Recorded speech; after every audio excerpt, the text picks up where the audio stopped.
Voilà, mesdames et messieurs, bonjour et bienvenue à l'Agence spatiale européenne. Good morning and welcome to ESA. Let me start by wishing you a Happy New Year. French is on 1 and English on channel 2. So I would ask you to turn off your mobiles.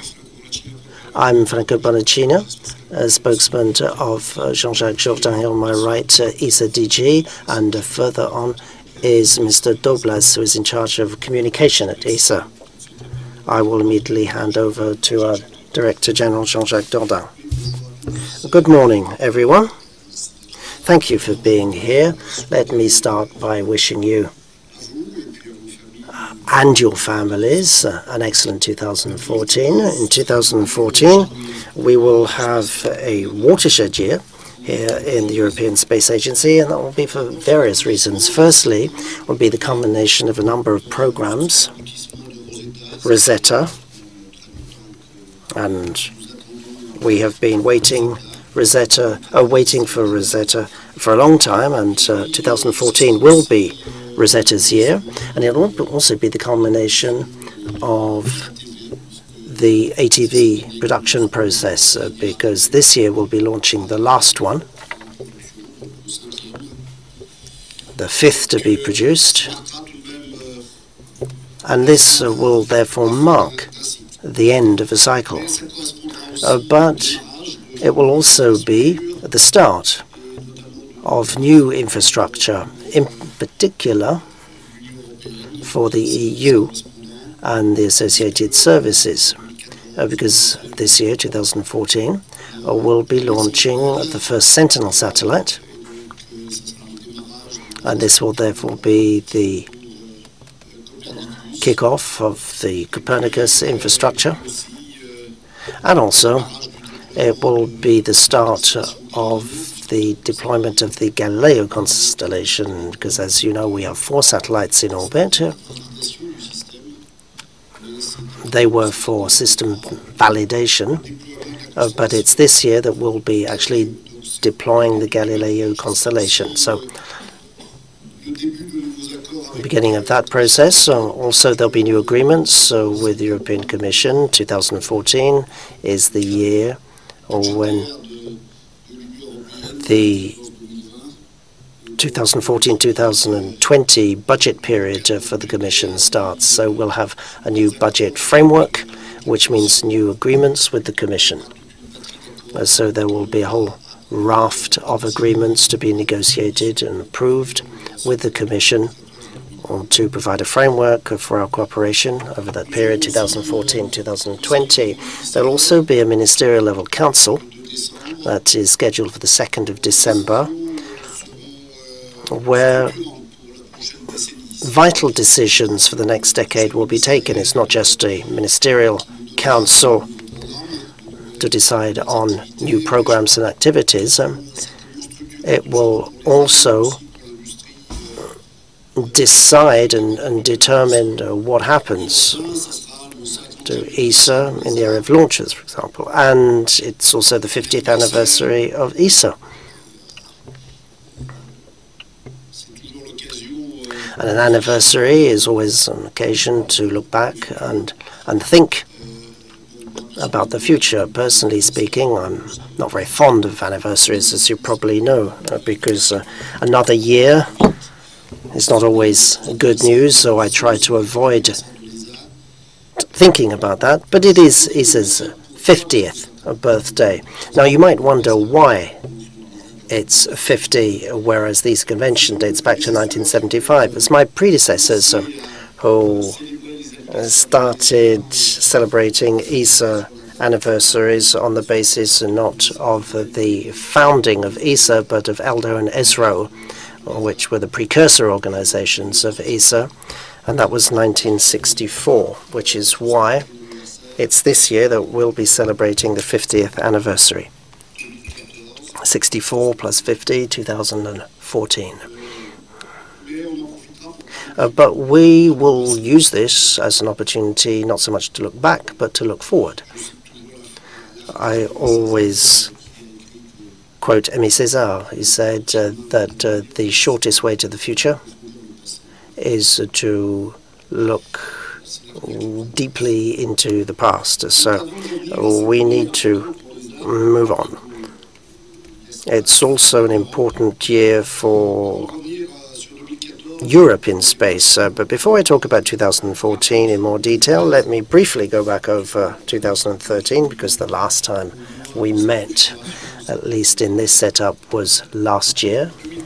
2013 was an excellent vintage, even if the targets that I announced last year were not all met. Nonetheless, it was an excellent vintage for ESA and for European industry.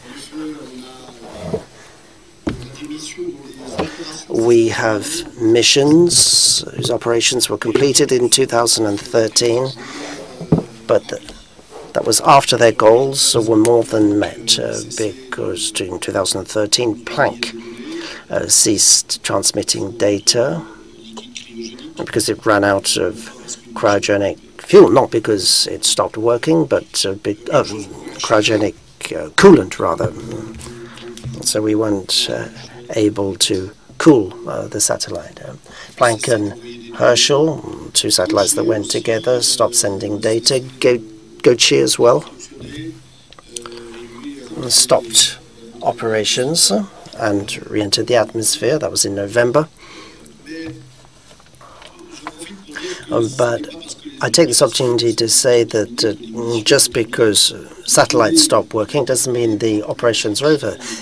The Herschel, Planck and Gautier data will provide scientists with at least 10 years work, those who will be able to use these data. So the end of operations doesn't mean the end of the usefulness of the satellites.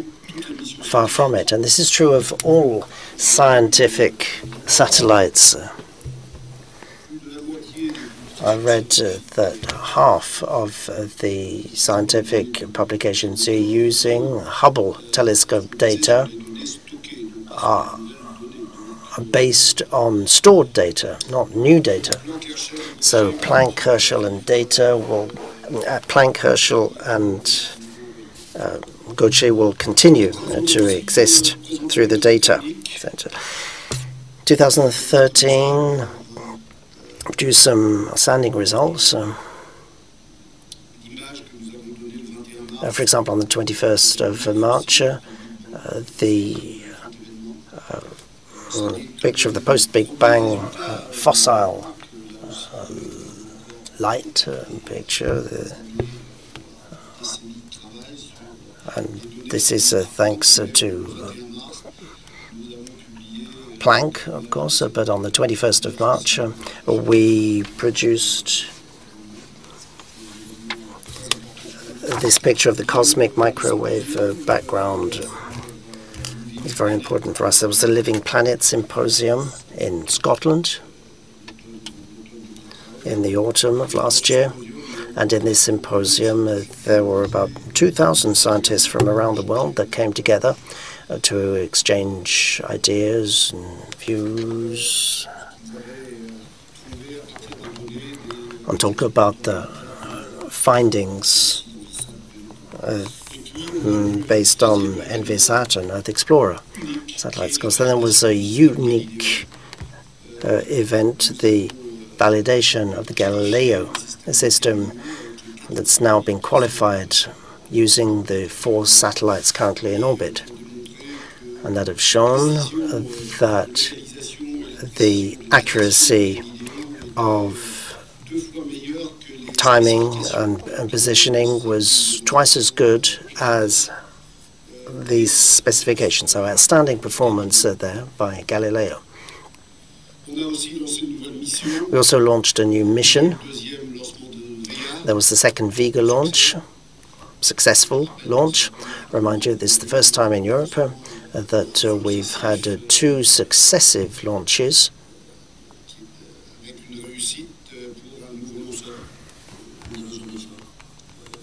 And successful launches of a new launcher. Never done that before. So that's a new record that's been set for Europe. On board, there are a certain number of satellites. The first Estonian satellite ever. I can tell you that in Estonia, the event is still very present in people's minds because this year, at the very beginning of this year, I received a letter of thanks from the Estonian Parliament expressing gratitude to ESA for this first launch of an Estonian satellite. Then there was Proba V. It's a small satellite, but an absolutely outstanding one, a jewel, because it combines new technologies, those that will be used subsequently on operational satellites, with technologies that significantly enhance the operating autonomy of the satellite, but it's also an operational satellite because it has a vegetation instrument providing operational services for vegetation coverage around the world. We also had Luca Parmitano, who went to spend 6 months on the International Space Station. And even if he had a few problems this summer, he remained in good humor and smiling. He's doubtless one of our colleagues who most appreciates his work at ESA, and he came back safe and sound in October, still with a smile. We also launched the Albert Einstein ATV-4 on the 5th of June. It docked on the 15th, contactless docking. It's not always easy or possible to do that, but this was done. And when you realize what that actually signified, I think you will appreciate that this means absolutely incredible level of accuracy and precision. The problem is that, of course, we can't do better with ATV-5. We also launched AlphaSat, the largest telecom satellite ever developed in Europe, public-private partnership, the first between ESA and CNES, to develop the Alpha Bus platform, and then with the Inmarsat for the use of AlphaSat. And AlphaSat is also stuffed full of new technologies that all are now up and running, including the one that we're messaging the future missions, the laser terminal that will enable us to provide high-rate satellite-to-satellite transmission, and that we'll be using on the Sentinels. Even Sentinel-1 to be launched this year will have on board a laser terminal. Then there was Swarm, 3 satellites, and they together will provide information about the Earth's magnetic field. And then Gaia. Gaia that will measure the position and speed of a billion stars in the solar system. So you can see that there have been new missions that are very special in their own right. 2013 saw the implementation of decisions taken at the Naples Ministerial in November 2012, and we set new records for speed of implementation between decisions taken and the implementation of industrial policy decisions, because that was on the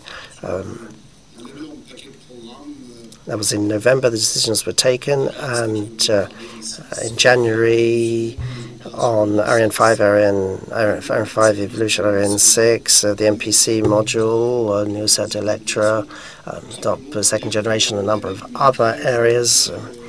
Contracts were signed. So 2013 enabled us to start the implementation of raft of programs decided in 2012. So not a single day was lost in implementation. It was a very busy year including over the Christmas holidays. In fact, there were no Christmas holidays for people in ESA and ESA because there was the first flyby by Mars Express on 29th of December, which was an absolutely outstanding event, confirming that ESA is up there among the best pilots in the world. 48 kilometers from Phobos was the distance. There was the commissioning of the swarm satellites at the end of the year. We also completed the Gaia positioning on 23rd of November. Operations was started on 27th of December. On 23rd of December, rather. Everything has now been switched on and is running perfectly. So it was a difficult, very busy year, but highly successful. It's true that compared with the target set at the beginning of 2013, some things weren't done. Galileo satellite, for example, wasn't launched. I'll come back to that later. There's been a number of delays in various programs, but these are delays due to the inherent difficulty of this kind of program. 2014 is not going to be a slower year. I've set my people 4 goals 2013. Firstly, deliver new missions, and there will be even more missions this year than last year. We'll also have to deliver new results. Launching satellites is all well and good, but it's the results from them that really count. A third goal will be to prepare the 2014 Council at Ministerial level, which, as I said, will set ESA on its course and European industry on its course for the next decade. And the fourth goal will be to continue working to make ESA a model agency for its member states, for industry, for the European Union, for international partners as well, but also for its employees to ensure that ESA is also a model employer. Those are the 4 goals set for 2014. As I've already said, we'll be celebrating the 50th anniversary. There will doubtless be various events spread over the year related to that. We are trying to organize a political event in each of the ESA establishments, HQ, ESOC, HESTEC, Harwell, Esrin, ESAC in Spain too. So we're in the process of preparing a political event in each of those ESA centers.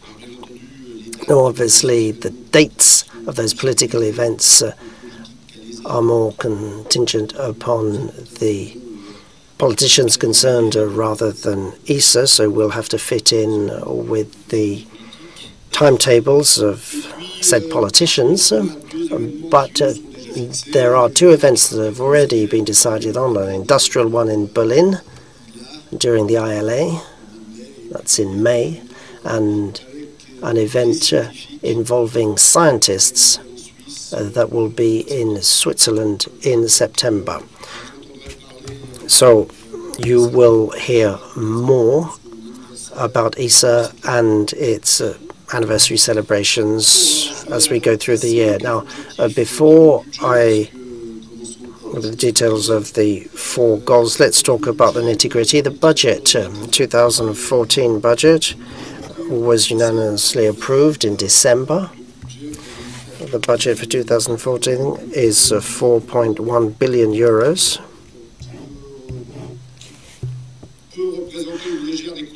Which is perhaps slightly down 2013, but in actual fact means industrial activities remain very stable because it is a payment-based budget, and a slight downturn, 4%, is just 2 weeks in payment terms. So we can say industrial activities remain very stable. Also, there is not a watertight divide between budget years. Thanks to these reforms, we have now flexibility in terms of carry forward of payment appropriations from one year to the next. And I can tell you that the payment available at the end of 2013 was of a greater volume than the budget reduction for 2014. And as ESA is launching increasing number of missions, there's the influence of the payment plans of launch costs, which is, of course, not a negligible amount. This is not industrial development work, of course, but depending on the launch calendar, we have a payment schedule for launches. So I can tell you that in 2014 there will be stability in terms of industrial activity financed by ESA. The 2013-2014 budget level is significantly up on 2008, which is when the recession kicked in. It's quite remarkable if you compare the 2013 or 14 budget with that of 2008, which we know was a period of economic crisis. Member states increased their contributions by 7 million euros between 2008 and 2013-14, which shows that the governments consider that space investment is very high priority because, as I said, after 2012 ministerial, there was an awareness, I think, by governments that investing in space means investing in growth and therefore employment. That's what I would say about the overall budget. The Earth observation program is and probably will remain for some time the program with the largest budget, which once again shows how important member states and the EU think Earth observation is. As you know, there are 3 pillars in Earth observation. There's Earth science, and there we have an Earth science program that is particularly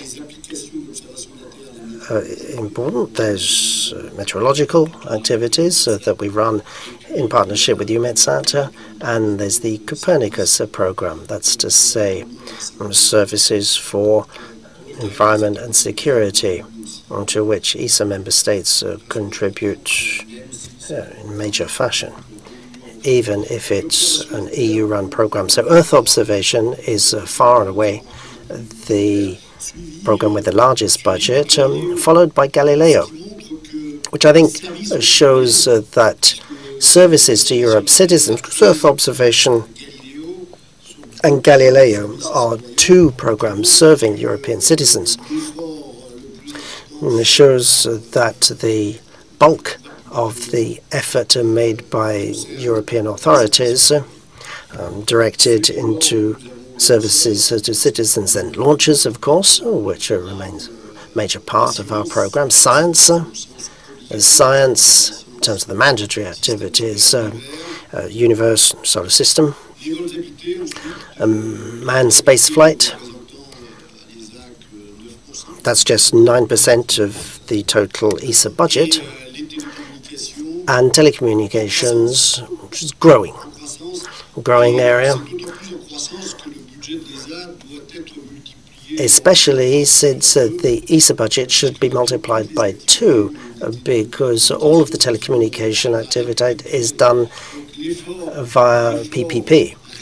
So the genuine amount going in telecommunications is really very significant because ESA funding is basically only 50% of what is going on in that area. Among contributors, France and Germany remain easily the largest, followed by Italy and the UK. And among the non-member state contributors, there's obviously the EU, which is the largest, because the EU accounts for something like 80% of non-member state resources. So you can see there's a lot for us to do, and we'll be doing it. And we'll be doing it in terms of the first goal, delivering new missions. So that will be the end of March, early April, where Sentinel-1AA will be launched. Until such time as that launch is successful, we've still got some way to go, but the review to release the delivery of the satellite to Kourou should be in February. So we'll go to Kourou for a launch at end of March, early April. That will be the first launch. Then at the end of May, that will be the launch which will take Alexander Gerst to the ISS. He is the second of the new astronaut generation to go to the ISS. That will be for a 6-month stay. And then early June, we will have the first launch of the first Galileo FOC satellites. So that will be the beginning of the constellation deployment. We have had a few hitches, as you know, last year, and now the schedule has been stabilized. It hasn't been modified since the end of August last year. The first satellite number 1, went to thermal vacuum testing and successfully completed that, which shows that the design is good. The second satellite has gone through mechanical testing and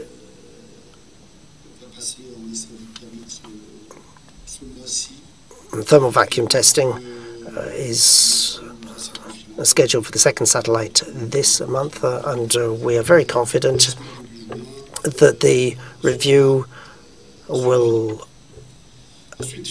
give the green light to launch at the start of June. Then at the end of the month, the Georges Lemaitre ATV will be launched. That's the last of the series. A bit sad, obviously, but on the other hand, it's good news because then we'll be able to concentrate all our efforts on the Orion service module, because as you know, the Orion service module is something that has been derived directly from ATV technology. Then early October, there will be the second Galileo launch, 2 satellites once again. In the autumn, IXV will be launched. This is the experimental atmospheric re-entry vehicle to be launched on the 4th Vega. That's in the autumn, as I said. Whereas this spring, there'll be the first Vega commercial launcher. Will be Vega 3. There in espace. Then in November, Alexander Gerst will have returns, but Samantha Cristoforetti will go up to the ISS in November. This is an Italian Space Agency mission, therefore not an ESA one, but obviously Samantha is one of the ESA astronauts, and she will be flying up to the space station in November. It will be the 3rd mission of the new generation of astronauts, and the first, indeed the only woman. And then after that, there will be the 3rd Galileo launch. AG1, I don't think can be launched. Remember, this is the telecom satellite that is involves the development of a new telecom platform by AHB in partnership with Hispasat. We will be very close to launching in 2014, but we won't quite make it. It'll be in 2015. So when you look at this long list of missions, we're talking, including to the ISS, we're talking about services to citizens, sentinels, etc. 2014 will be a year in which missions will be mainly about providing services to citizens. The second goal, though, is delivering new results. And here we mean mainly scientific results. In 2014, we will see a strong focus on service to citizens with the new missions and on science when it comes to results. As I said, there's Rosetta. I don't want to talk too much about that today because Rosetta will awake from its slumber on Monday when I will be at ESA-HQ to see that event after 2.5 years of hibernation. And it's Rosetta waking up. We're not waking it up. It is an independent process, but 20th of January, Monday then, it will be the start of a full year for Rosetta. There'll be lots of events between 20th of January and the 11th of November, which is the date when Rosetta, or rather its Philae lander, will leave Rosetta and go and attach itself to Churyumov-Gerasimenko, the comet. And it will be more docking than landing because gravity levels are so low that it's better to just hit the comet rather than land on it. That's the 11th of November. We didn't choose the date. It's the laws of cosmic mechanics that determine that.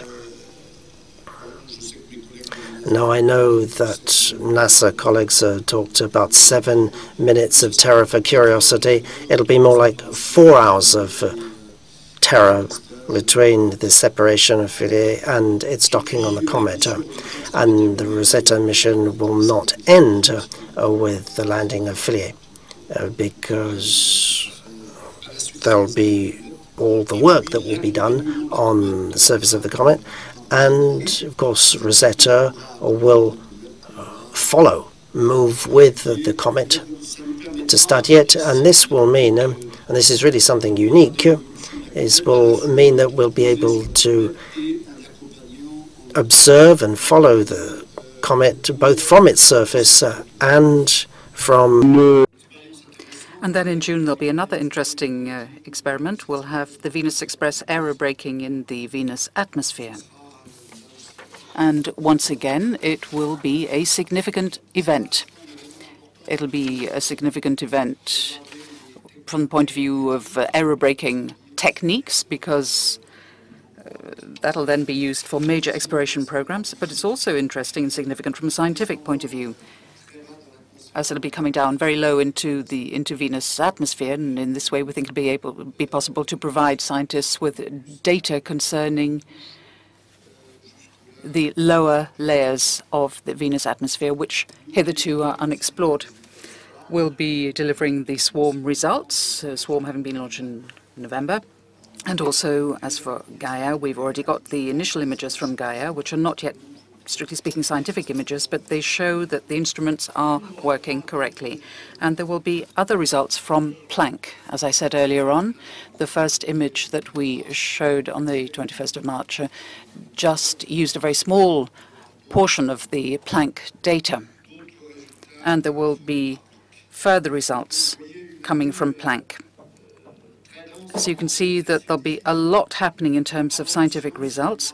And as we're talking about science, in February we'll also have the selection of the third medium mission, M3.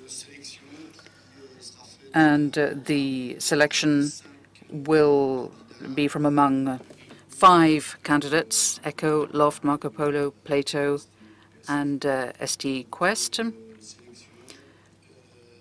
So the mission selection will be next month in February. The third objective for this year is, of course, the ESA Ministerial Council, which will be held on the 2nd of December in Luxembourg. That's already been decided. As for the remainder, well, we've still got quite a lot of work to do. There are only to be 3 items on the agenda. It'll be a restricted agenda from the point of view of the number of decisions required concerning launches, the International Space Station, and the evolution of the agency. These, well, as I say, it's in terms of the number of items on the agenda, it's limited, but they're all extremely important from the point of view of the programs. We're talking about the launcher programs, the ISS program.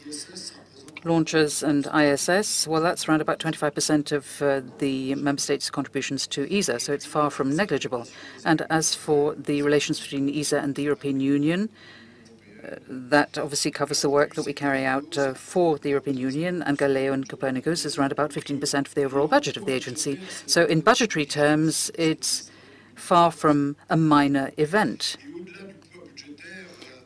And aside from the budgetary significance, the decisions themselves will set the future for the agency. We're talking about the evolution of the agency, but they'll also be significant for European industry and more specifically launcher industry. To have competitive launchers, we need, first of all, to rethink the launcher sector in Europe. As we're talking about launchers, the mandate that I received from the 2012 ministerial is followed to the letter. As you know,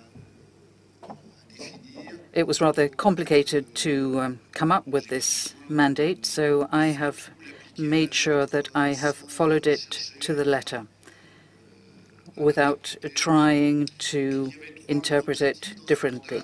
There were 3 objectives, 3 goals. First of all, optimize the commonalities between Ariane 6 and Ariane 5 ME. That was very quickly dealt with because very early on last year we had an identification of what was needed, an agreement with all involved. We saw what were the common points between Ariane 5 ME and Ariane 6 and the areas where it would be better not to have commonalities. Now, the commonalities concern mainly the propulsion system, Ariane 5 ME and Ariane 6. We're talking here about the upper stage. And that is 700 million that are common to the 2. So that's a significant amount. So in budgetary terms, this commonality does bring significant advantages. Secondly, we had to start developing Ariane 5 ME. That has been done. We signed the Ariane 5 ME development contract on 30th of June of last year. We're talking about 380 million euros. It's a large amount, of which 280 million are common to Ariane 5 ME and Ariane 6. So a large part of the Ariane 5 ME contract also concerns developments which will be of interest to Ariane 6. In the contract that was signed on the 30th of July, we defined a key point in December, on which occasion we checked the performance, timeline and costs. So the review was held as scheduled in December. It was a success. The Ariane 5 ME performance was confirmed.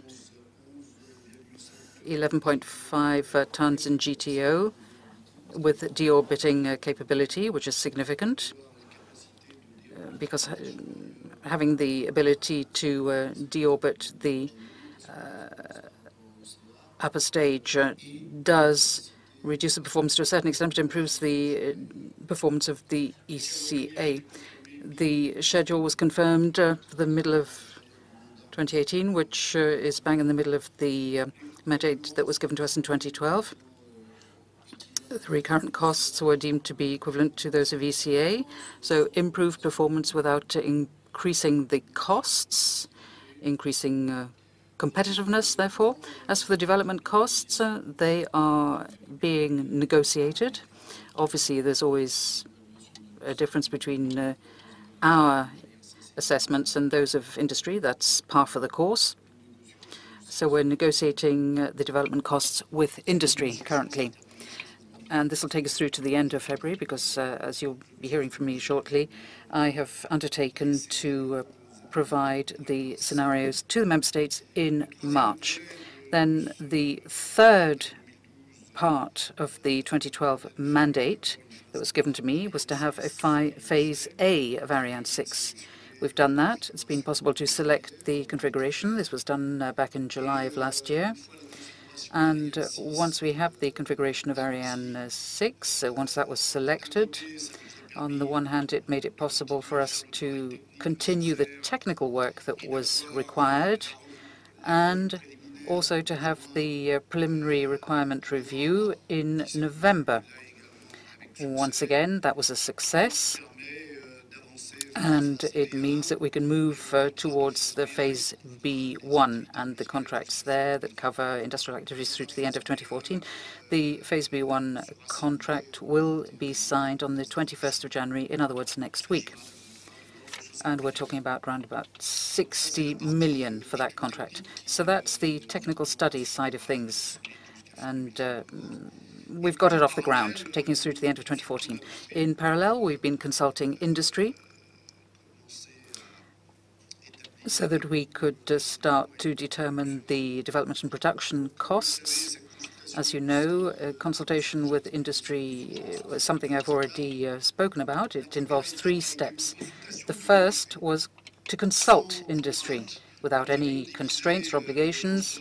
We divided the Ariane 6 launcher into 15 elements, and we asked industry to come up with the best possible offer for the different elements. We gave them complete freedom, making it possible for them to decide whether or not to combine the elements, to submit for one or several elements, and without any return constraint. It was a great success. It ran from the middle of July to the middle of September. We got around about 160-odd proposals, which was far more than expected. We got an awful lot from non-space industry as well, which can be useful. Evaluation of the consultation results led us to draw a couple of conclusions. The first being that the cost target for Ariane 6, 70 million euros, can be met with 2 significant processes involved. First of all, having as much competition as possible between different industrial companies. And secondly, there has to be significant restructuring of the launcher industry. It's not going to be possible to hit the cost targets if there is no restructuring of the launcher industry.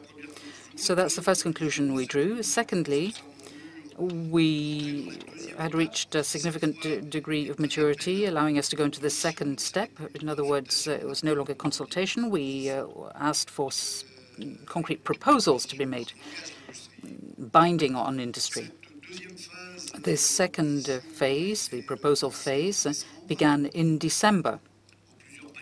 A number of packages were determined, and the deadline for submission of the proposals was indicated as being the middle of February. And it's at that point that we will have a better idea of the binding proposals that industry is going to be making to us.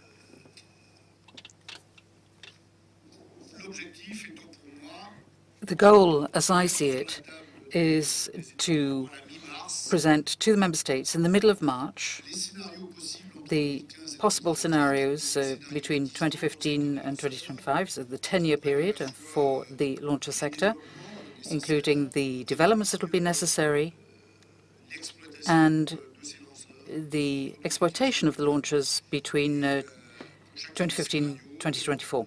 For each of the scenarios, I will, of course, indicate the costs, the funding sources, and also the risks attached to each of the scenarios. And once we've discussed the scenarios with the member states, we'll embark upon the final industrial stage,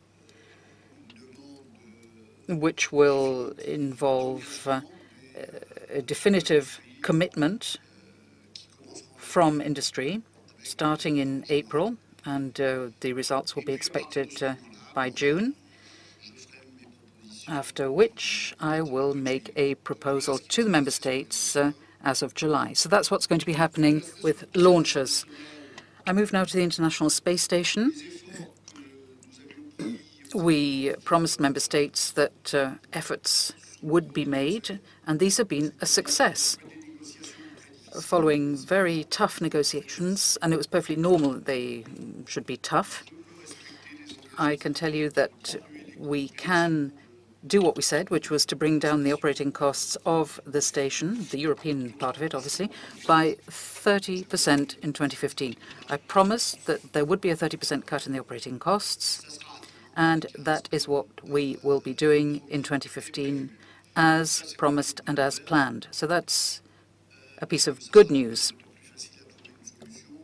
It'll be all the easier to find a solution because we'll be talking about lower costs. There's a lot of work underway on the MPCV service module. That's the service module that'll be attached to Orion for the MPCV.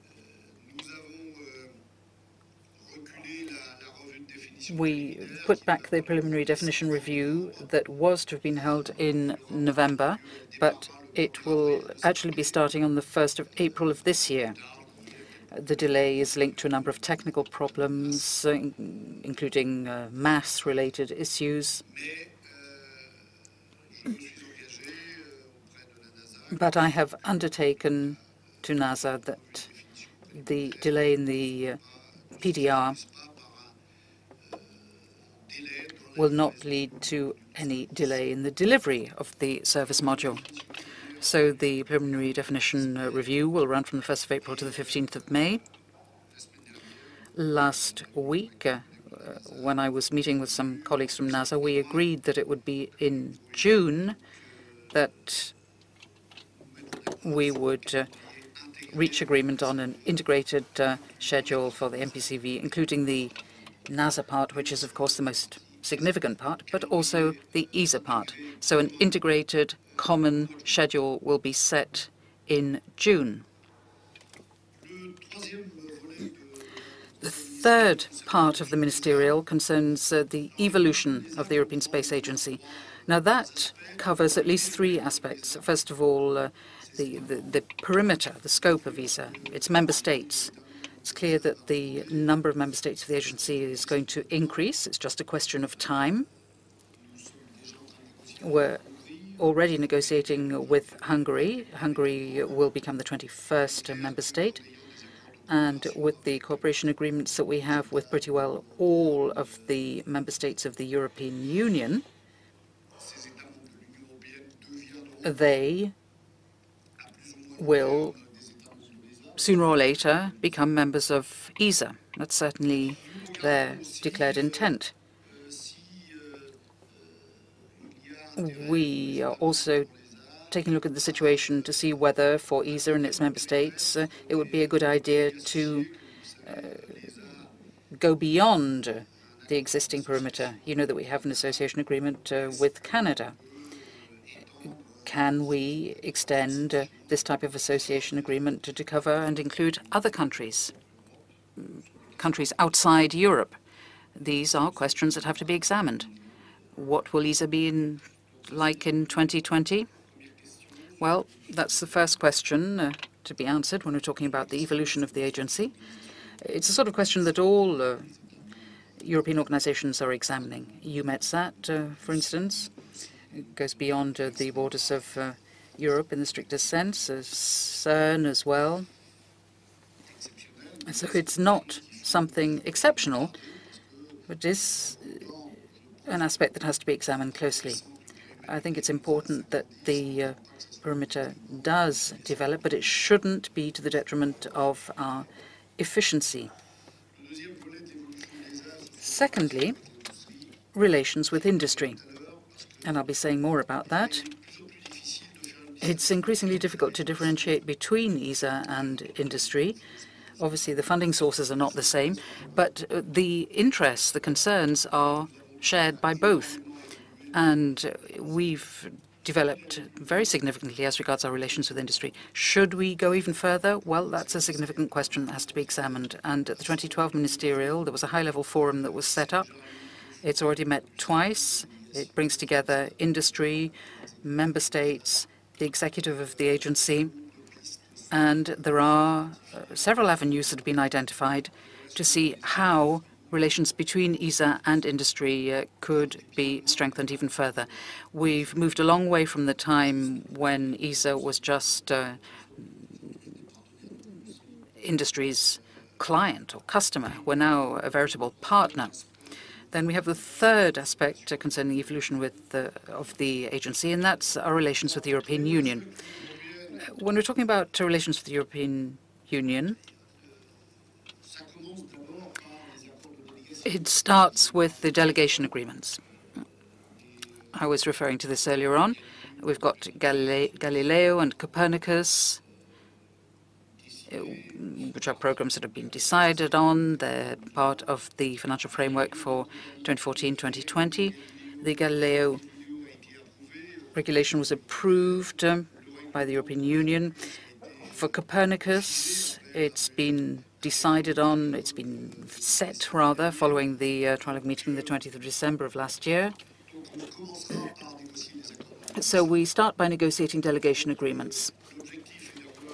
The goal being to have the delegation agreement for Galileo approved by ESA Council in March.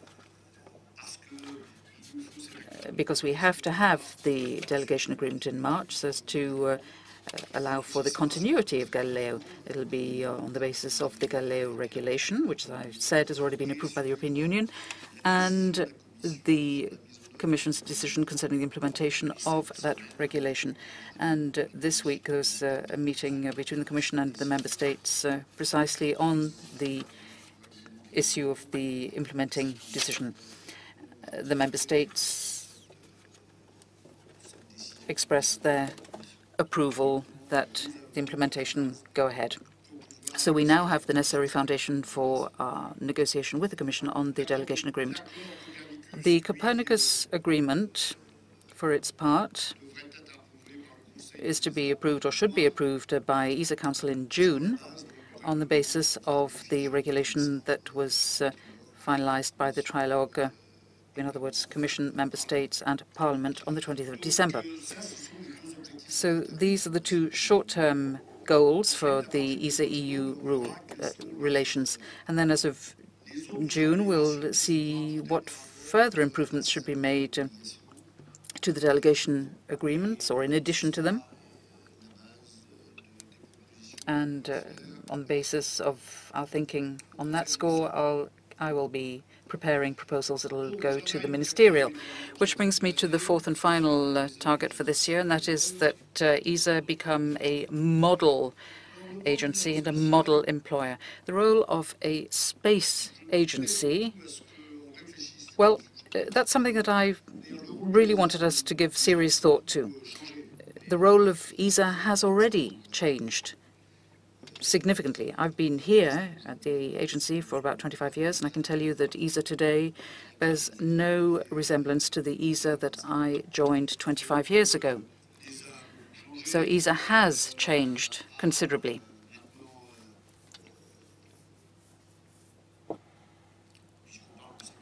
And we're talking about the 50th anniversary this year, and I can remind you that the pillars for the foundation of ESA were science and launchers, ELDO and ESRO, to include applications and services. So that was the first evolution that came about, and that led to the creation of ESA.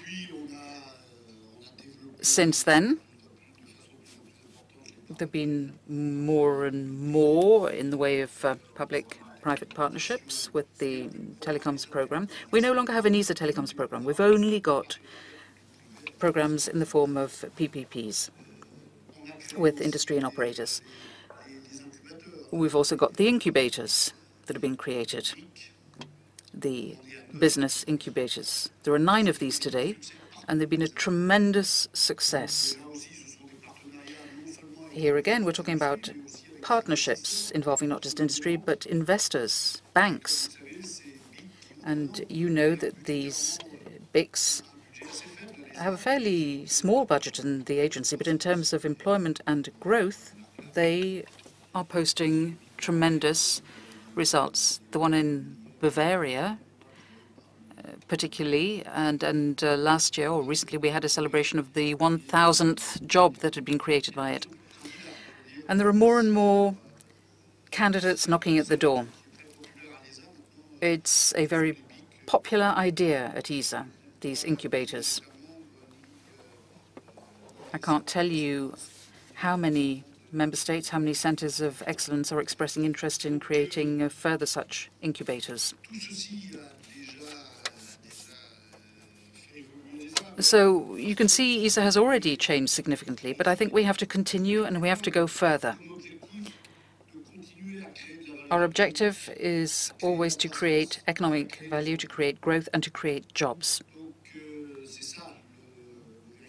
That is really what our target is. Now, how can a public body, space agency, do this? How can it be the best means of creating economic value, growth, and employment? Well, to do that, you have to innovate. To innovate, you have to take risks. Now, this is something I've always said. I mean, if you don't want to take risks, well, the problem is that you're never going to innovate.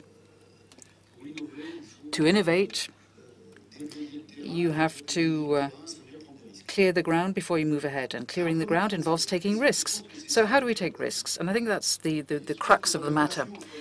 In relations between space agencies, industry, investors, what's important is to see how the risks can be taken, how they can be shared. That's the crucial issue.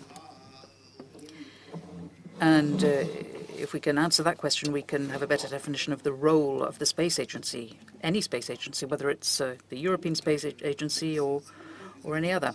That is the role of all space agencies. And that's why I've set up a think tank. 2 directors from ESA, a couple of representatives from industry, another 2 from operators and experts, and then chaired by someone from industry, so as to try to be as objective as possible. And this is the question I put to them. What do you expect of a space agency? For you, what is a space agency? I still haven't received the report, but I know that the discussions that they've been having have been most interesting. And they've been focusing on how to share risks in order to innovate and create value. Admittedly, it's not easy. Public agencies are not terribly good at taking risks. They reflect society, and in general, societies don't like taking risks. People from the world of business, however, are willing to take risks, but in the short term only. It's never possible to sustain a risk in the long term for them. So that's what we're trying to do now, see how we can reconcile the two. The ability of investors to take risks and bearing in mind the short-term aspect, and the role of government, public bodies, when it comes to defining a context, a clearly defined context, particularly a legal context, which will make it possible to assess the risks being taken. So the think tank is working on all of this. I don't think it's going to lead in the short term to brand new programs, but I do hope that it will help us to see clearly what are the relations between ESA and what form should they take, the relations between ESA and industry in the future. Because the borderline between ESA and industry is something that many people are talking about. You just need to take a look at the press, and I know that you read the papers, you produce the papers and you read them. And much is made of the SpaceX model and so on. And that's part and parcel of the relations that exist between public bodies and industry. Last comment, and this is something that I've already mentioned in the past, reconciling risk and success. Obviously, we have to take risks in order to innovate, but if each time round it's a failure, then clearly it's not going to be terribly useful. So we have to reconcile risk and success, and there's only one way of doing that, and that is through expertise. We have to have the best possible experts.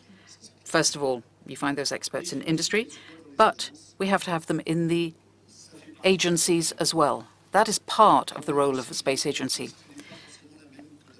And the expertise there is not necessarily going to be identical to that of industry. We have to avoid there being a duplication. We have to work towards complementarity. ESA has to retain a level of expertise. And industry, I can tell you, is happy to find expertise within the agency, at the labs, at ESTEC, at the operational center at ESA-HQ. So we're taking a look at this to see how we can continue to attract the best possible people. That means that we have to have a context, an employment context, that will make it possible for everybody to give the best that they can. And that is part of what we are working on together in order to reach that objective as well. It's no mean feat. It's something that's going to take a significant amount of time. It'll involve a change in mindset, a change in corporate culture. But we're moving towards that. And in the recent reorganization exercise that I carried out, and it'll be the last under me as Director General, I concentrated particularly on the human resources side of things. And I explained to my colleagues, particularly to the directors responsible, that I wanted to focus more on the human side of things than on the resources side. I think it's essential if ESA is to be a model agency. So this is what lies before us in 2014. We won't be sitting back, twiddling our thumbs, won't be bored, and we'll meet again.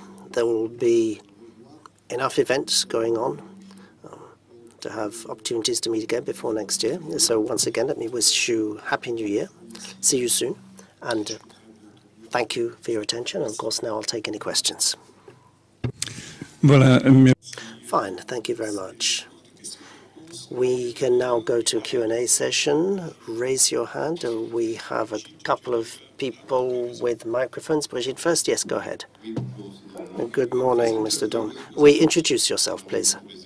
I'm from Les Echos. Happy New Year for what's going to be a busy year. Concerning Luxembourg and launches, you've explained what the timetable is of the next few weeks and months, now on the end of the year. Still some ideas open, but could you say, based on where you stand now, what the rougher ballpark figures are going to be for Ariane 5 ME and Ariane 6? Secondly, schedule question. You said that you'll be talking about scenarios in March, which I think is through 2018 for Ariane 6. So can you give us some more details? And then thirdly, can you explain to what extent, based on where you stand today, and to what extent is the Ariane 6 design presented in June susceptible to change? Okay, firstly, I can't answer all of those questions because, quite honestly, I don't know. It's not that I want to avoid answering. We've only been working on this for a year now, and we have about another year to go. So we're about halfway through. If I already had all the answers to that, that would be something of a miracle. And in fact, it will be rather suspicious. On Ariane 5 ME, I can tell you the rough development cost, but it's rough, remember? Because, as I said, we're in the process of negotiation with industry, and at this point in time, we don't see exactly eye to eye, but I can tell you that the ballpark figure is €1 billion.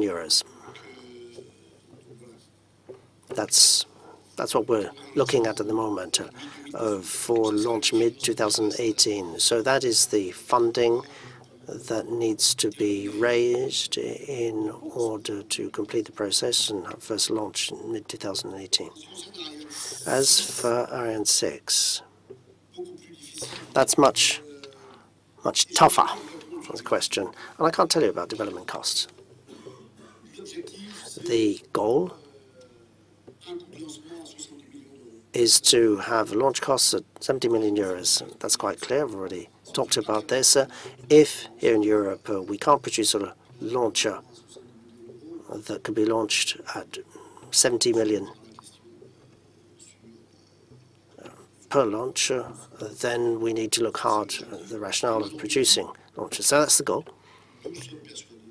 But at this point in time, we in ESA at least are convinced that that goal can be met. Not under any conditions. Obviously, we need industrial competition to have those benefits, and European industry obviously needs to be restructured, cut the number of interfaces, and definitely governance needs to be changed. So there's a lot of work needs to be done if we're going to achieve the 70 million, but we are convinced that we can deliver a launch cost of 70 million. But development costs, I have no idea, because it's not just about the launcher, it's also the ground segment, and that will be by no means a negligible factor in terms of the overall cost. And there's still a long way to go there, especially since, I mean, this is something I haven't talked about. I talked about the request for a proposal that's mainly about the launcher, of course, but the ground segment will be a considerable factor in development costs, and I can't say for the moment. The date, that's 2021. That was the mandate I was given in 2012, and I can't say any more today. When I have an industrial proposal in my hands in June, maybe I could start answering those questions, but there's still a long way to go between now and then. As for the configuration, what was selected in June is what's driving all our work at the moment. Now, will it change or not? To say won't would be responsible. We're at phase B1 stage at the moment. The concept won't change. The concept with the 4 identical boosters and an upper stage that, as far as possible, uses Ariane 5ME heritage. That won't change. What could change is the amount of solid propellant in each booster, or perhaps certain adjustments, adaptations, especially since we're aiming at maximum synergies with Vega. So there could be changes, adjustments. We could look, and we are looking at, because it would seem that the market for smaller satellites is picking up. We're looking at whether we can have dual launches with Ariane 6, 2 small satellites. But all of these are possible changes, but the basic concept won't change. That's now decided. But the design work is underway now. As I say, we're at the start of phase B1. And I've never heard of a launch vehicle that hasn't undergone some tweaks and changes during the phase of B1 and B2, but no change to the basic concept. Hi, Peter Gutierrez from Inside GNSS. The European Commission has announced its intention, and I believe it's holding to its intention, to deliver early Galileo services by the end of this year. Yes. Now, you've spoken about 4 new satellites to be launched this year, 2 in June and 2 in December. No, and 2 in October. You have missed. Okay. You have missed the second launch early October. Okay. So we have 6 satellites launched this year. Okay. Do you believe that we will see Galileo early services this year? Say it in English, but yeah, definitely yes. That this is again, we are working with the GSA because this is a GSA which is in charge of services. We are in charge ourselves of the infrastructure, the space infrastructure, and GSA is in charge of the services. But what I can say that already today, when we have 4 satellites in visibility, we, as I have said, that the performance of Galileo are 2 times better than the specifications. The only problem is that with 4 satellites, you have visibility only 1 hour a day. You have 4 satellites in visibility only during 1 hour a day. But the more satellites we shall have, the more the performance will be better, but also the visibility of satellites will be greater. What the GSA is telling us is that already with 6 satellites, which correspond to 2 more, because don't forget the 4 satellites which are already in orbit. So the 6 of this year will make 10 satellites in orbit at the end of the year. Already with 6 satellites in orbit, they can already start the qualification of the early services. Not yet delivering the early services, but start the qualification. With 8 satellites, they can almost qualify the early services. And with 10 satellites, yes, they can deliver early services. This is what we have understood from GSA. Bonjour et bonne année. Good morning, Olivier Sanglion from City de l'Espace. NASA and the White House have said they will run ISS through to 2024. What's the impact on ESA in terms of budget, logistics, and are we exposed to changes in U.S. space budgets, as the case with constellations, for example? Yes, I was in Washington last week, but Charlie Bolden made the announcement a couple of days earlier, so I wasn't surprised by this announcement. Charlie called me to inform me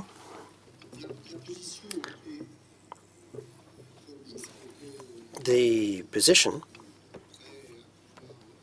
since I wanted to be in a position to respond to Charlie Bolden, is that I asked member states at the December Council what they thought, because it was in the offing. We weren't sure, but we felt it might happen. So I touched base with ESA member states late in December, and the answer is very clear. Obviously, ESA member states and myself were very positive about the use of the ISS, which is a huge investment by member states.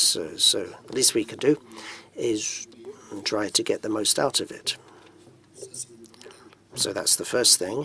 And the second is that this year, on the 2nd of December, there's going to be a major meeting to try to secure funding through 2020. So what I told Charlie Bolden was, firstly, thank you, and secondly,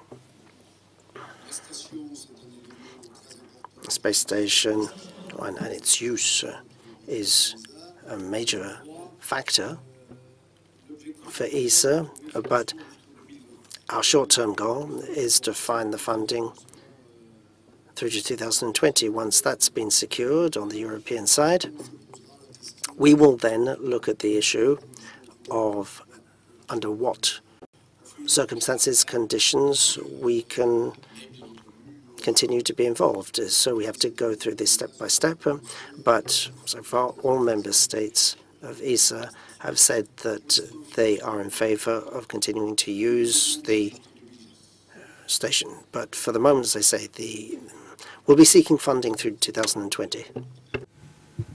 Bonjour, Monsieur Dordain, Paul de Brême. Paul de Brême for LC. The SLS and Orion programs have come under criticism in the US, in particular by Carver.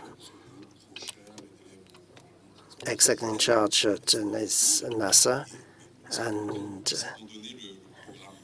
it's even been suggesting that the program could be dropped. Do you think that's something that is on the cards? So could NASA actually drop the program? And what about your cooperation with the US on Orion in that case? Okay, well, listen, I'm not a major specialist of European politics. I didn't meet Ms. Galva last week. I met Charlie Bolden and Gastenmeier, and I can tell you that whether it's Bill Gastenmeier we're talking about or Charlie Bolden himself, they expressed the clear intention to complete SLS and MPCV. And last week, when talking with them, the subject was not whether would be done, but how to do it as quickly as possible, which shows that my colleagues in NASA are absolutely determined to complete SLS and MPCV as soon as possible. So today, they're more worried by my 3-month delay than by anything that's being said elsewhere.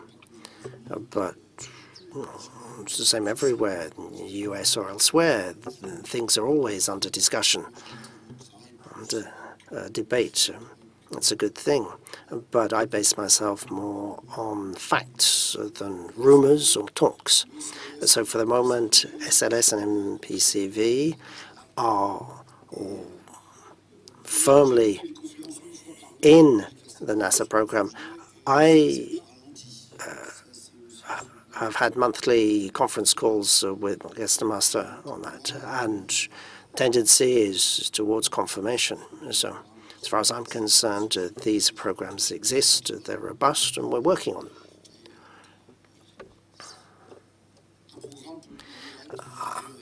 Programs can always be redirected or shut down, but for the moment, I have no information from my NASA colleagues about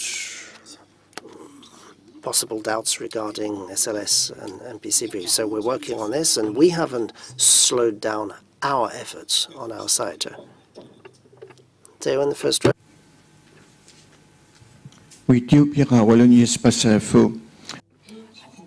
Theo Pira. Congratulations on the 50th anniversary of Europe in space. Now, I've been around for a long time, and I saw the very beginnings of this Europe. And back in the 60s, I didn't actually think we would see ESA going as far as it has, which is right through to Titan.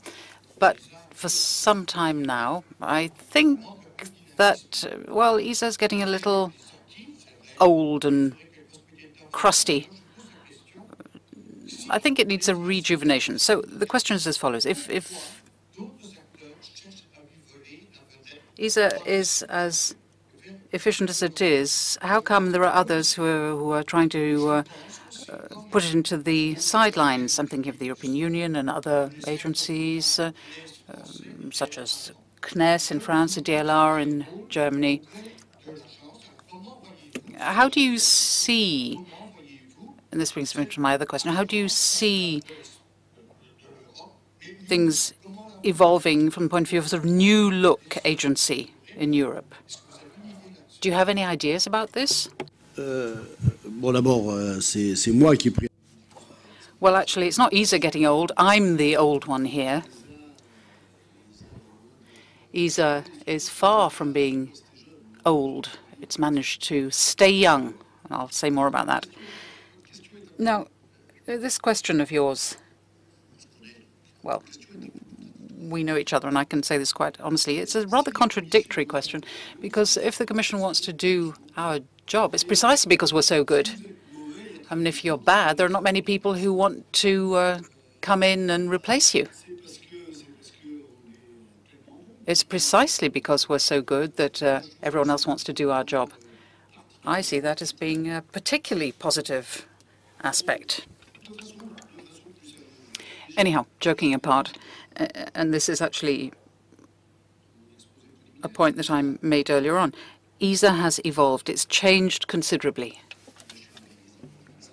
I joined ESA 25 years ago, and ESA today bears no resemblance to the ESA of 25 years ago. It's no longer a family business. 25 years ago, ESA was a small family with just 11 member states.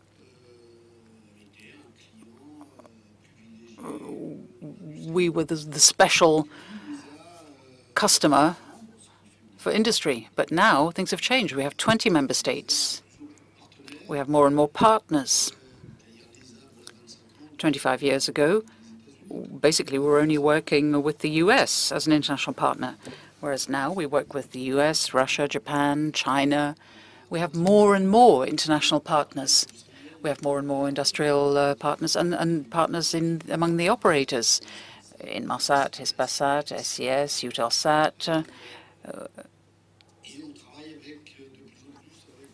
and increasingly we're working with the European Commission. It's not easy to cooperate with all of those different partners. I've said that time and time again whenever I've spoken. It's not easy to cooperate, and it takes time. It's a slow process. When you've got 20 member states, taking a decision takes a long time. If you've got to take a decision not only within ESA but also within the European Union, it's even longer because the very same member states might not exactly have an identical position depending on whether it's in ESA or the European Union. So yes, but I see it actually as a positive sign. It goes to show how significant and important ESA is. It's far more important today than it was 25 years ago. So yes, ESA has grown, and in growing, it's become larger, more important, and also more complicated. Simplifying it is not necessarily the best solution, because that is perhaps an oversimplification. Yes, we should try to improve upon things. There's always room for improvement. I was talking about the Galileo and Copernicus delegation agreements just before. We are working an awful lot with the Commission and with the member states. And I have to say that I really do welcome the fact that the member states have mobilized themselves to make sure that the relations between ESA and the European Commission should be much smoother now and much more effective and efficient.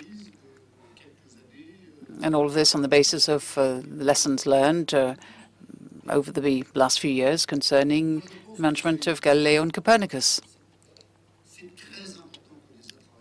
It's essential that ESA work with the European Union because it creates the link between space infrastructures and sectoral policies. Fortunately, we are connected via the transport policy and the environment policy and the agricultural policy and the security policy.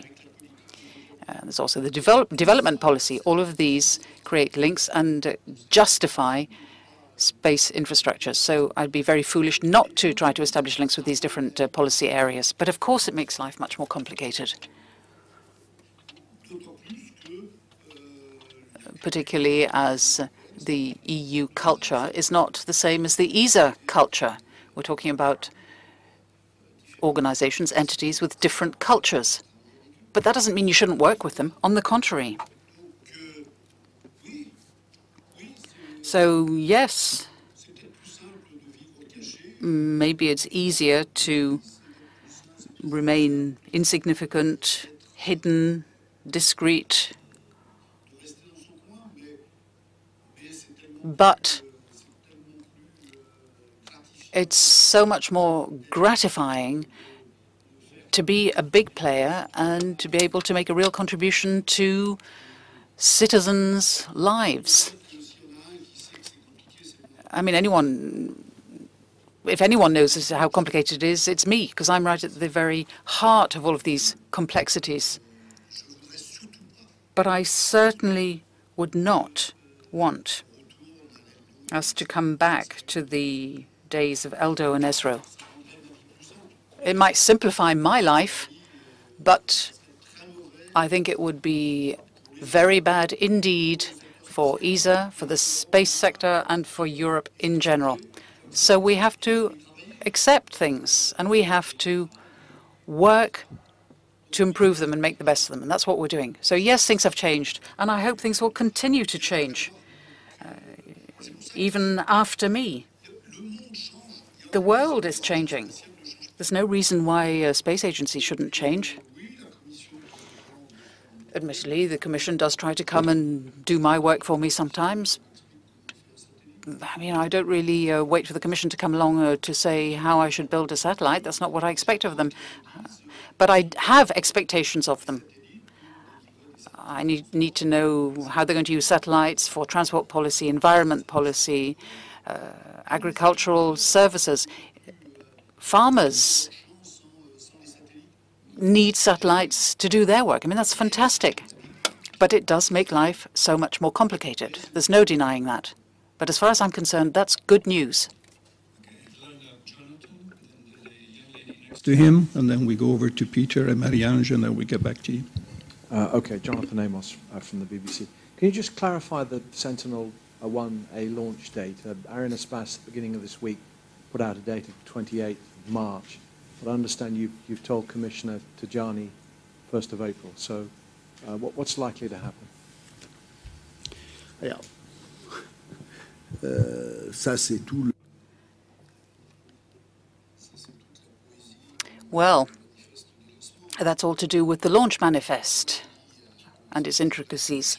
I said to the Vice President of the Commission that I'd be ready with Sentinel-1A on the 1st of April. I wrote to him on the 10th of December in a letter. You seem to be familiar with this. And in that, I referred to the 1st of April. Because it's a satellite that's going to be ready to be launched on the 1st of April. Arianespace has said to me it would be much better if it could be launched on the 28th of March. OK, fine. Well, we'll try. We'll see if we can have the launch on the 28th of March. But I can't guarantee that. We're doing everything we can to try to be ready on the 28th of March. Because we're there also to help Arianespace manage a very complicated launch manifesto. But the difference between the 28th of March and the 1st of April, it might make a huge difference for Arianespace because they have such a complicated launch manifesto, and I'm well placed to understand that. We will be doing everything we can to try to be ready on the 28th of March. But I did say on the 10th of December that it would be the 1st of April. But honestly, 3 days difference. I don't think anyone will remember that by the time we get to the end of the year. We'll see. OK, so for Arianespace, 28th of March. For ESA, the 1st of April. We'll try to be ready by the 28th of March. We're doing everything we can. But it's tight, because it means that the industrial teams are having to work in 2 shifts and pretty well 7 days a week. But we are making the effort. It's also our role to assist Arianespace. Climate Wire, and I was wondering, of the 4.1 billion euros for 2014, how much exactly is allotted for the Earth observation program? And what do you hope will be the greatest accomplishment for this year in Earth observations? Pour le budget de l'observation de la Terre, For the EO budget, 910 million. 916. Well, I was close. Not bad. 916 million euros, which is far from negligible. Once again, 916 million, that corresponds to 3 significant elements. Earth sciences, which means the Earth Explorer satellites. There won't be any launch this year of those. There was one launched in November last, Swarm. There are 3 in orbit. Gautier's come back. So we've still got SMOS, Creosat, and Swarm. The satellites are delivering data on a daily basis. The next launch of an Earth Explorer will be next year. with Aeolus. So that's what I can say on Earth Sciences. On meteorological activities, we're moving ahead on the development of Meteosat third generation. That was decided at the ministerial in 2008. We're going to start the development of METOP second generation.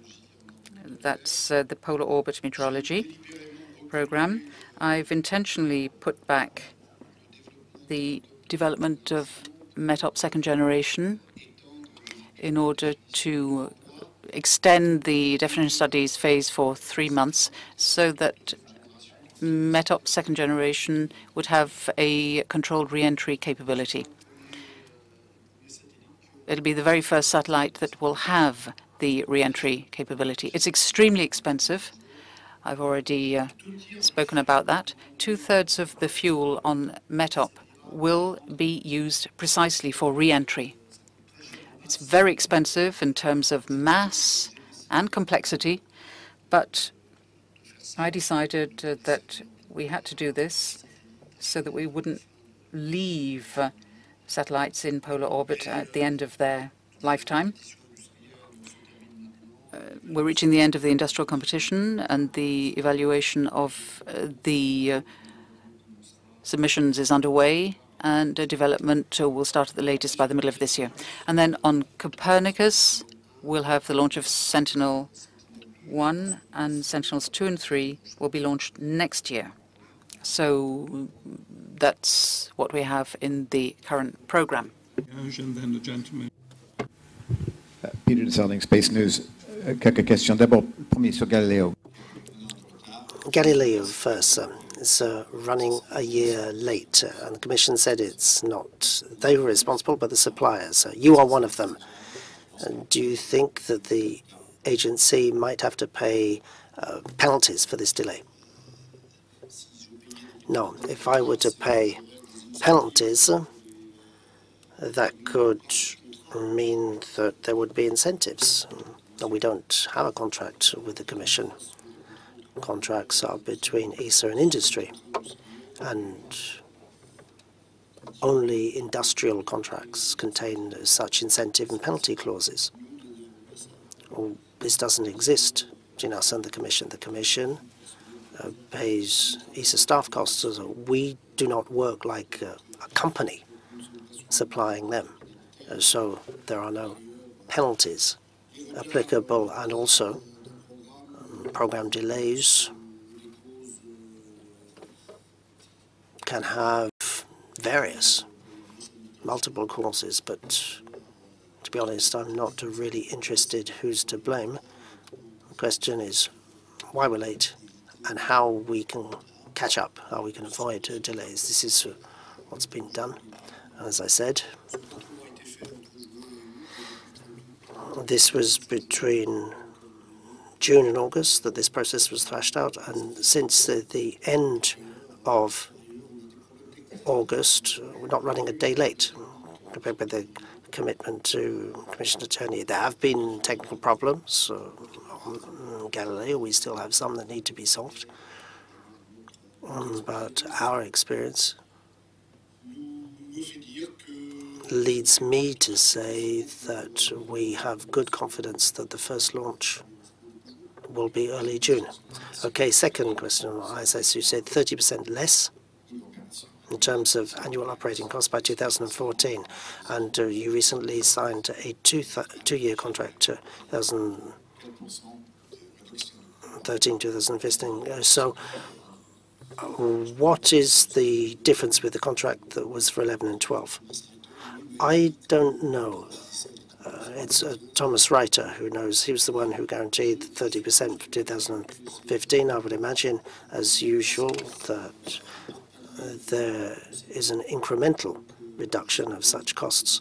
So I would think that 2013 is lower than 2012, and 2014 less than 2013.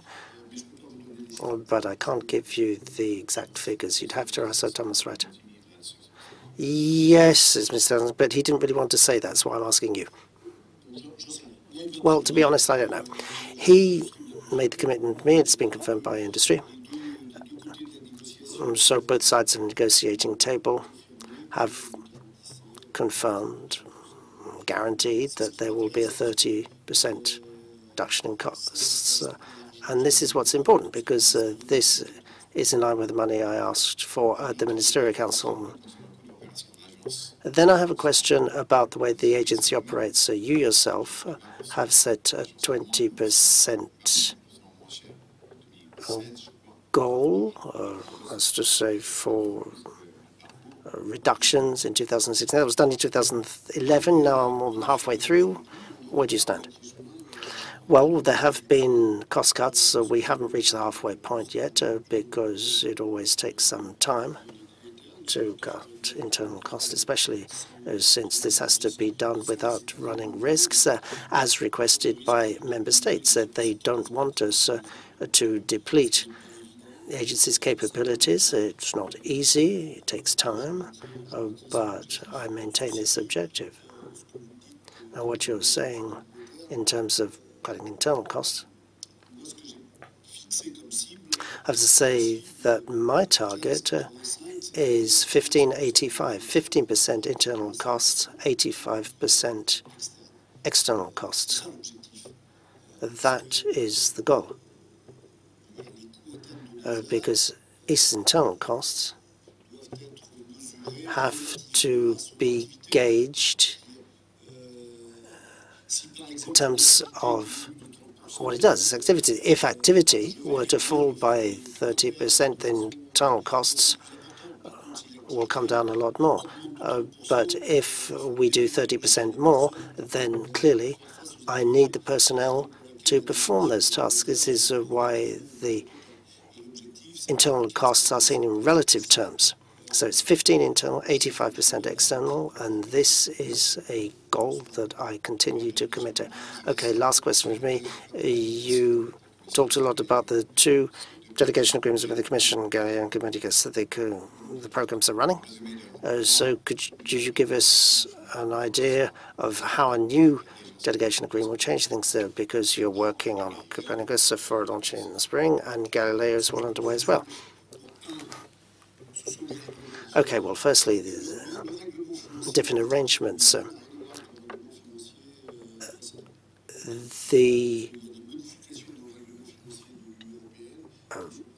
financial regulation we have at the moment is different from the previous one. So we need to reflect that in the ESA Commission delegation agreement, and the GNSS regulation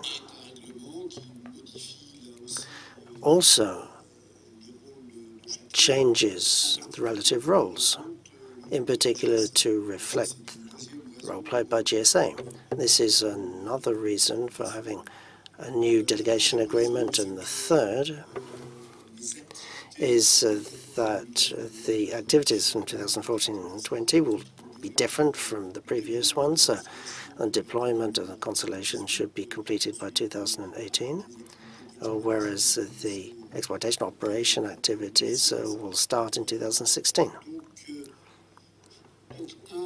So firstly, the regulations are different, the activities are different, and thirdly, we want to improve the way we work with the Commission, taking into account what we've learned from the past, lessons learned from the current agreement. That's why we need one for Galileo, same for Copernicus.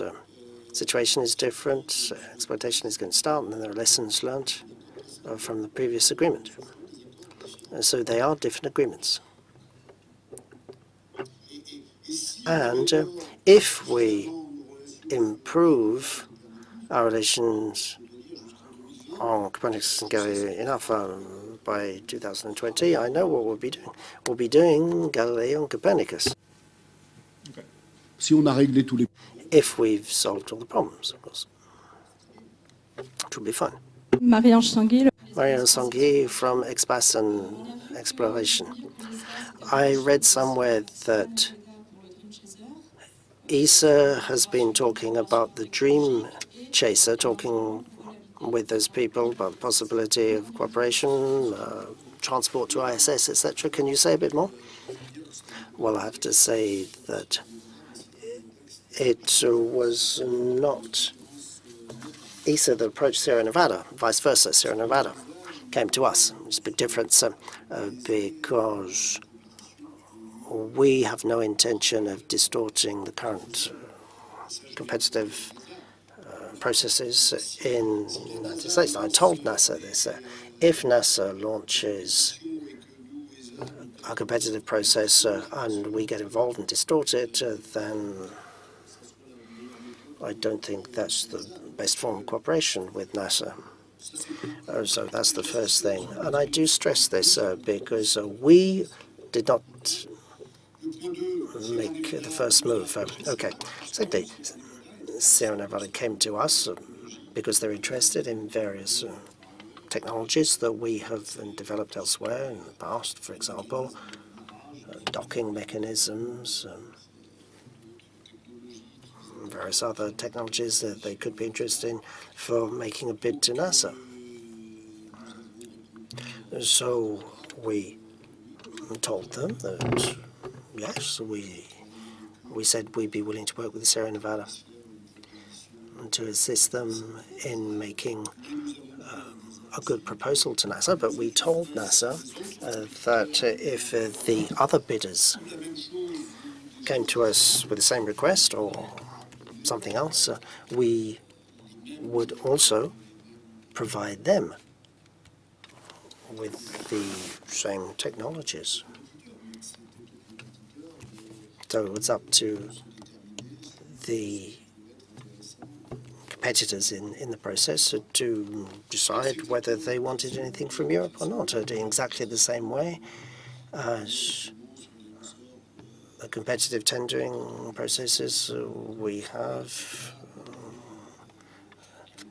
the Department of Defense.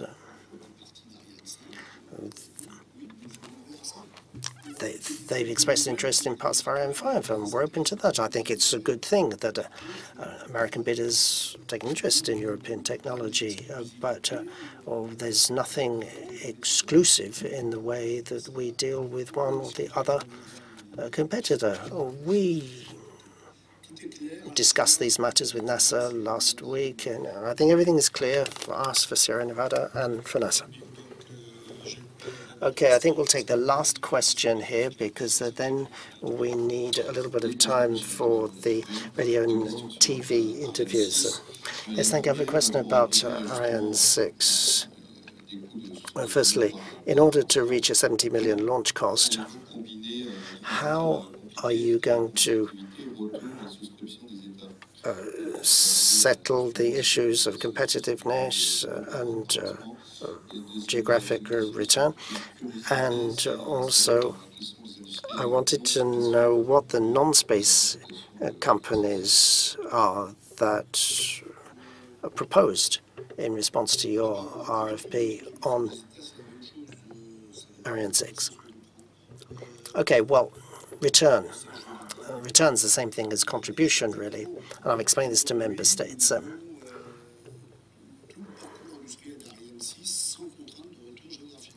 Ariane 6 is a process that will not involve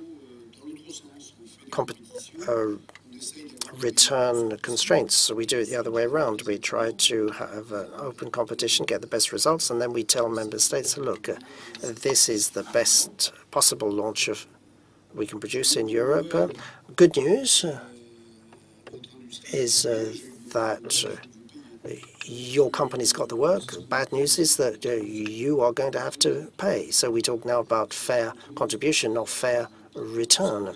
So we work out the industrial process first, and then we ask member states to make a concomitant contribution to their industrial work. It's obviously no guarantee that that will work that way, but what I want is to end up with the best possible launcher in Europe, something that be considered a benchmark. If then certain member states do not want to contribute in line or with the results, I tell them, okay, there will be adjustments, but that will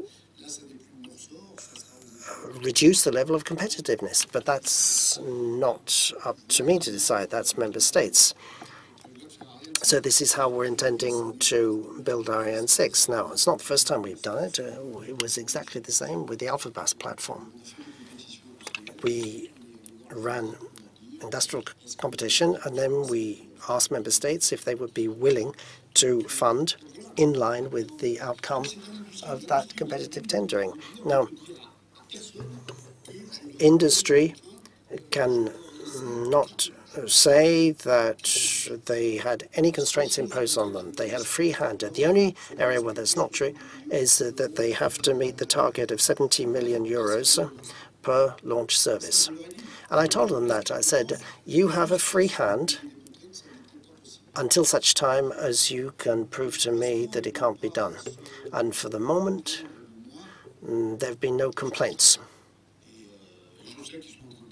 They need to work on this, and I know that's what they're doing. So that was your question about Ariane 6. And then what was the other one? Non-space companies. Well, I can't give you any names.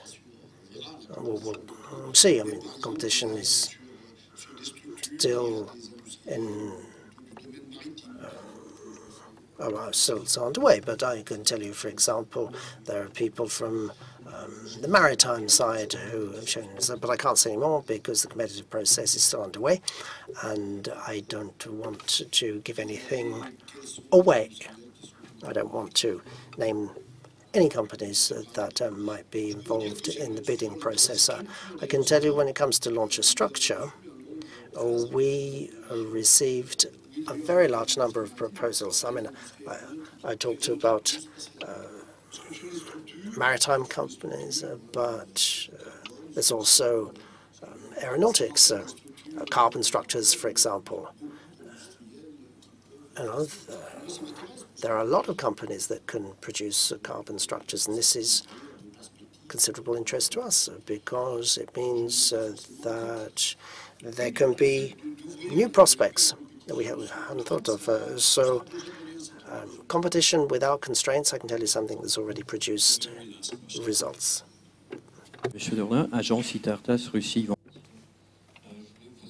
Yes, I have a question concerning cooperation between ESA and Russia.